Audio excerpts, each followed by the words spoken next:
and welcome to this virtual tour of Ekusileni Hospital, brought to you by Iam4Byo Fighting Covid-19 Trust in partnership with SITE. I'm going to be your host throughout this virtual tour, and my name is Bathabile Dlamini. So the aim of this tour really is to help you have an insight and a virtual appreciation of the works that have been done here at this hospital since March 2020.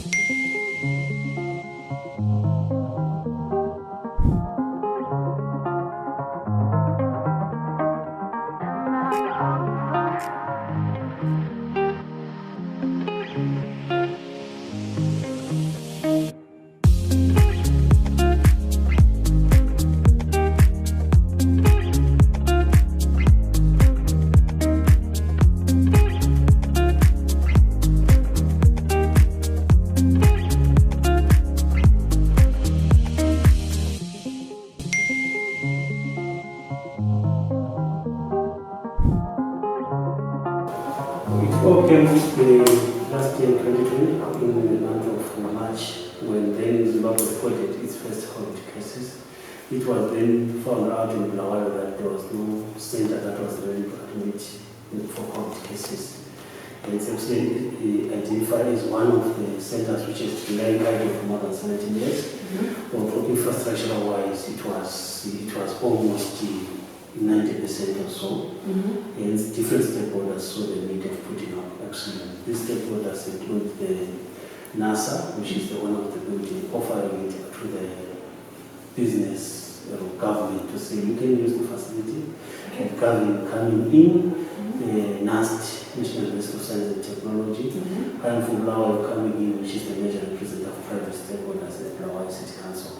Hence, Ekusileni then identified as one of the potential institution for COVID cases. When these stakeholders came in, it was almost a share that you almost highlighted it.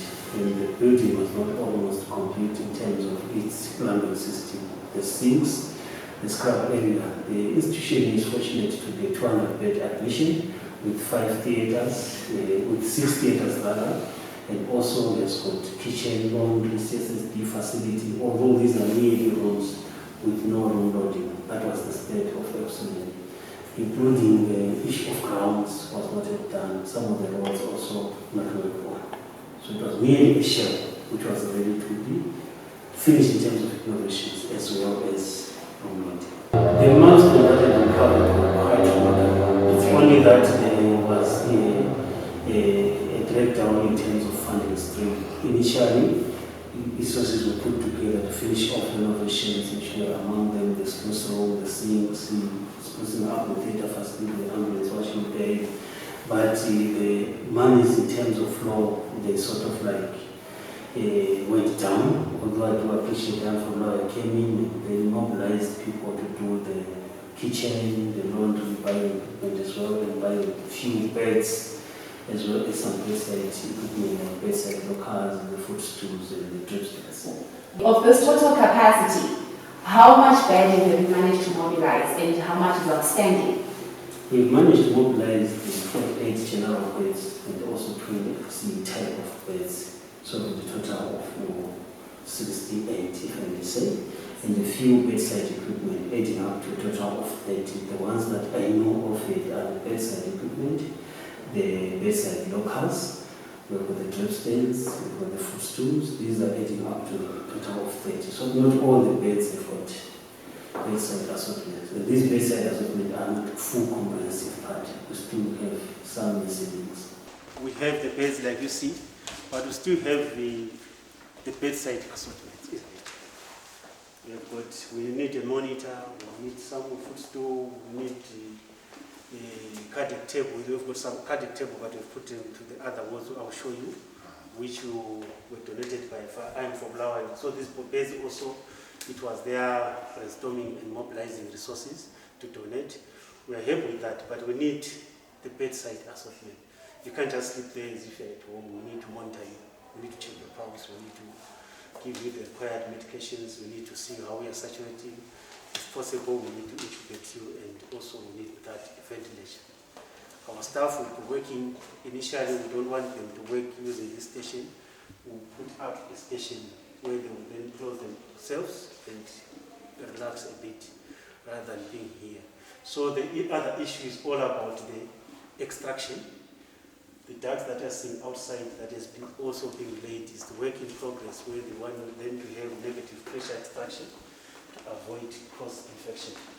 So they've given us a timeline for about 2 weeks. Once the track, which they say by the border, comes, then they'll be finished with all the works and will be off to kickstart. We initially thought we will put up these 2 wings. There's a similar wing on the next wing, but we are seeing that the amount of equipment that is required is a bit more. We might need to start small. Possibly 5 ICU and the other one general wards, because the ICU is a bit heavier. But depending on the availability of funds, if you can push the 16 ICU full capacity, the better. But whatever, we rather have one for now, because we are trying to be realistic and also working with the resources that we have. The list is there. All the strategy for everything is there in terms of our ICT equipment, office equipment, bedside equipment, and the estimated price as well.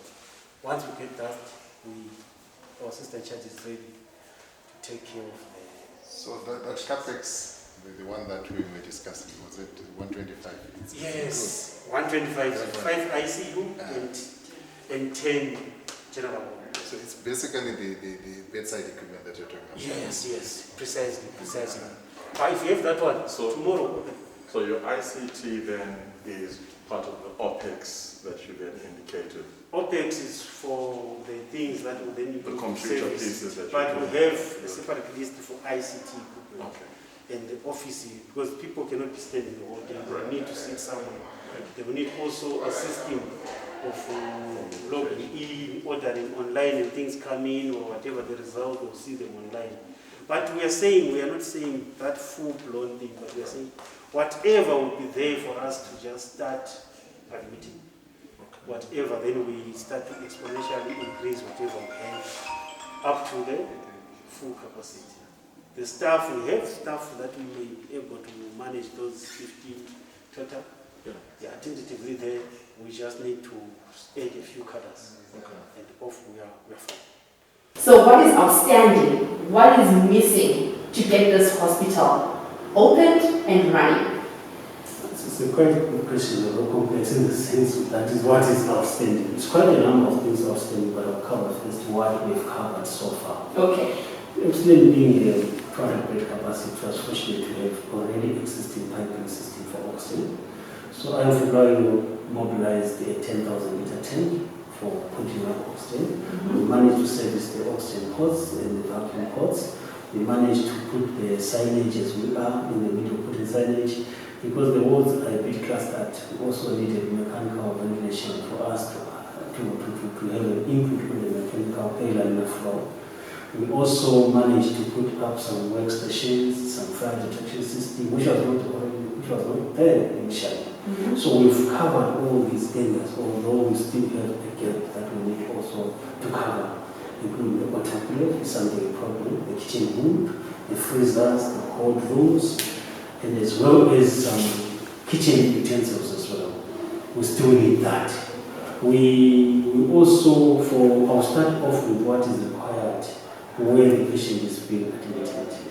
When the patient is being admitted from the beds that we saw, you find that the beds is there, the footstools are there in some of the beds. If we push it down to say 15 beds, we're saying we want the monitor, the pulse oximeter, we want the equipment to use for autoclaving as well as to use for minor bedside setting, as well as patients where they can sit, patients' chair. I can't really go into bed pants, we talk of trolleys, we talk of crash cart, well kitted. I can't really go into specifics, but you can't operate without a full backup of how to manage an emergency, like defibrillators, the ECGs. They are very nowadays, even if we are to target 15 beds, those things are still required. Moving away from the patients, we say we need utensils. We need office furniture, we need printers, we need laptops, we need computers to capture the data. We are moving to ICT, we can't avoid that. So we need those equipment for us to be able to deliver efficiently. Yes, it has been say so many times that Ekusileni will open and they keep on shifting, it's not because of us here as an institution, but rather is it from the individual. But all collectively, some of the people have lost hope. But we are saying we lost hope when we're almost on the shallow end of the river, we're almost crossing. So what people need to know, if they bring their monitors, it means for that patient you now have a monitor. If you bring in your BP machine or weight scale, we now have that.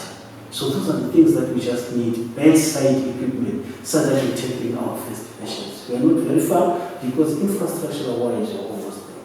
Medical equipment, this office thing, ICT, staffing is almost good because we have enough to manage just 5 or 50, although we need a few cadres to do it. There is a conversation we had earlier on, sorry, I just thought of it right now, where you mentioned, I noticed that there were volunteers here, but upon coming here, you mentioned that there are no volunteers anymore. Why is that the case? Most of the people that are working here were on voluntary basis, including myself and others. So as those volunteers were volunteering to work here, we managed to create a database and we gave the minister to talk to them, the health service board.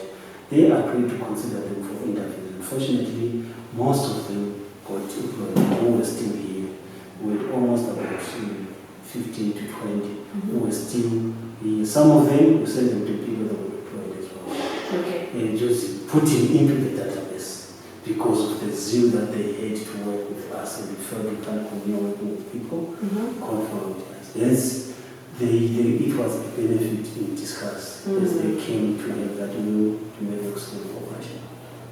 Okay, one last question. Everyone is talking about the vaccination. How does that affect your preparedness to admit COVID-19 patients? Is the vaccine the answer to not catching COVID-19? Or is there something, as a medical practitioner, you would like to advise people to understand that yes, the vaccine is here, people are being vaccinated? Is there still need to get ready to open Ekusileni? Yes, there is a need, definitely. Because as you know, the vaccine just boosts your immune system. We have got other diseases that we've been vaccinating against, but you still have the disease. What only reduces our chances of hospitalization or your chances of them transmitting or catching it.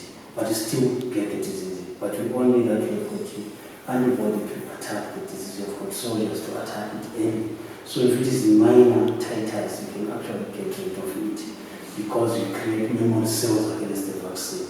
But doesn't mean that when you're vaccinated, you cannot contract the disease. It doesn't stop you from getting severe disease, but it's only the chances. Remember vaccines that BCG vaccinating against TB, we stop people with TB. Vaccinating against hepatitis B, people still contract hepatitis B. So it doesn't prevent.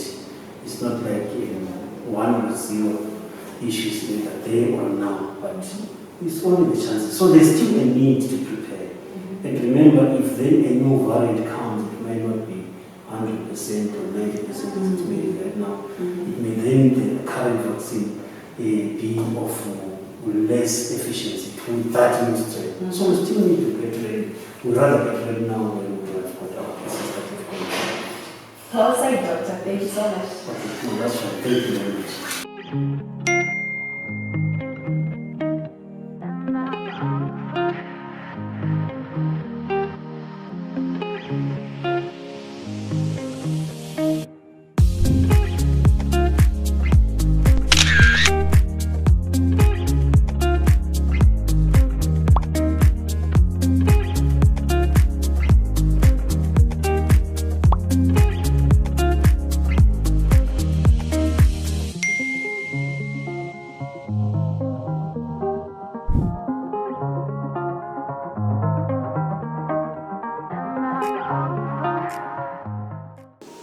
I've had a conversation with the Permanent Secretary for Finance, which is Mr. George Guamata.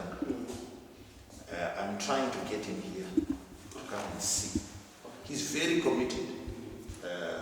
He has said to me, look, he's going to try and find a way to help us, especially on the OPEX side as well, but we may need a help to get the CAPEX going for a few days. So lots of goodwill. So that's number 2 in terms of our strategy. The number 3, we're going to crowd fund. I just need help in setting out a crowdfund page for the rest of the work. But when we crowdfund, I wanted it to be for specific things. And we say we need this, you know. Usually it's, for crowdfunding, usually it's people giving $50, $100, but it can reach a number. So it's my program for sort of the next 7 to 10 days to get that crowdfund page. I've got an offer from Dogo's daughter, who's a daughter of the city, a chartered accountant based in Botswana. If they can help me to set it up, because here in Zimbabwe it's difficult because of our challenges. So don't believe them when they say sanctions don't affect the country. They do, because now we can't create a crowdfunding page. We have to get somebody else to do it and then raise the money, and then we are able to do that. So that's our 3-pronged strategy. Besides number 4 is calling on corporates, which the president and myself and the fundraising committee, the whole committee, we are talking to people. Challenge is people are now focusing on the vaccine. This is why you see, you know, because now they're saying, but I need to save in case I need to vaccinate. We want to open a hospital about vaccine. Yeah, we like what you're doing, but let's see how much the vaccine is going to cost us. On the number 4, on the corporates. The number 5, we've got our network of donors who have said, once you give us a date, you hear us keeping on asking about a date, because they've said, if we can commit to a date, but it's a chicken and egg, I understand.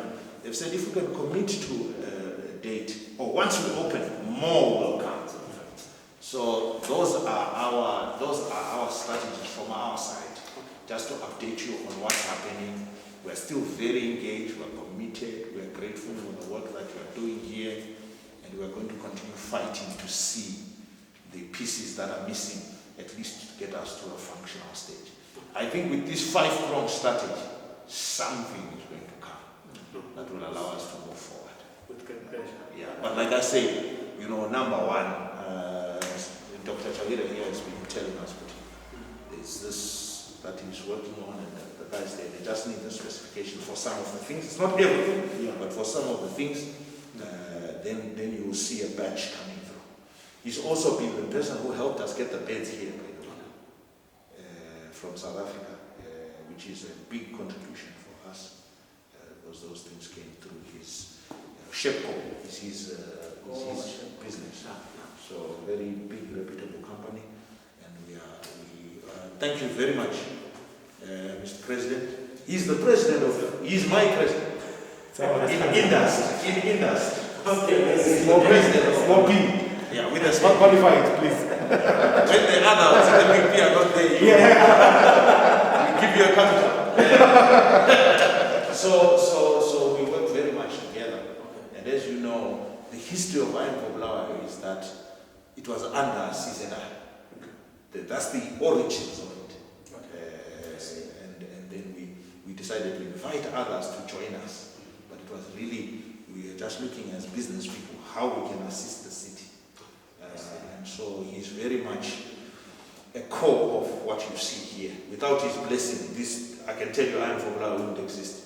Our secretariat was based at CZI before we had our own office, because he was supporting us on that side. So, President, that's the Ekusileni that you've heard about. You've seen us talk in meetings, submitting these requirements and all of that. This is the place, and we really want to see this asset, working for the city. It's sad to have such a big.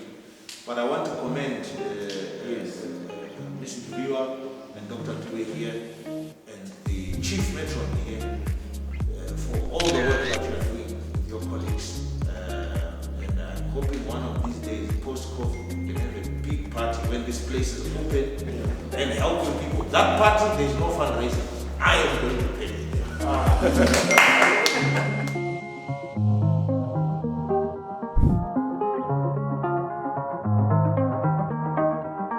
If you've seen from this virtual tour, there's so much that has been done, and there's still so much more that needs to be done to better prepare the institution to admit its first COVID-19 patient. It will only take collaboration effort for this hospital to be ready. Until next time, I am Bathabile Dlamini.